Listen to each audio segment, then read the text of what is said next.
আজকে লাবড়ার তরকারি রেসিপি নিয়ে চলে এসেছি, তো চলে দেখে নেওয়া যাক। তো এই যে একে একে সবজিগুলো সব কেটে নিয়েছি। এর মধ্যে আছে আলু, পেঁপে, পটল, কুমড়ো, তারপরে গাজর, ঝিঙে, টমেটো আর ডাঁটা।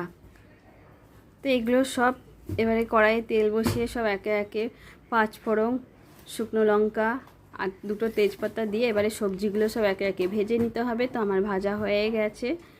তো এই যে হলুদের গুঁড়ো আর একটু নুন দিয়ে আর একটু ভালো করে ভেজে নিতে হবে ঢাকা দিয়ে দিয়ে। তো এবারে ওই পেস্টটা দিয়ে দিতে হবে। এর মধ্যে ধনে, জিরে আর একটু কাশ্মীরি লঙ্কার গুঁড়ো দিয়ে দিয়েছি, আর কাঁচা লঙ্কা একটু দিয়ে দিলাম, আর আদার পেস্টটা দিয়ে দিলাম। দিয়ে এবারে ভালো করে কষে নিতে হবে মশলার সাথে ঢাকা দিয়ে দিয়ে। তো আমার কষা হয়ে গেছে। এবারে টমেটোটা দিয়ে দিয়ে আর একটু কষিয়ে নিতে হবে।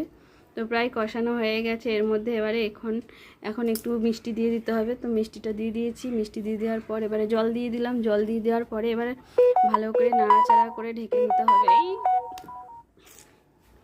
তো ঢেকে দিতে হবে। তো ঢেকে দিয়ে দিয়েছি। তো এই যে ঢাকনা খুলে নেওয়ার পর তো দেখো আমার লাবড়ার তরকারিটা পুরোপুরি কমপ্লিট হয়ে গেছে। তো নামানোর আগে একটু ঘি আর একটু গরম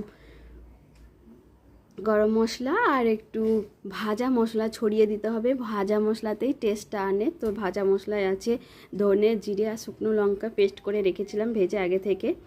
তো যদি ভালো লাগে তো একটা অবশ্যই লাইক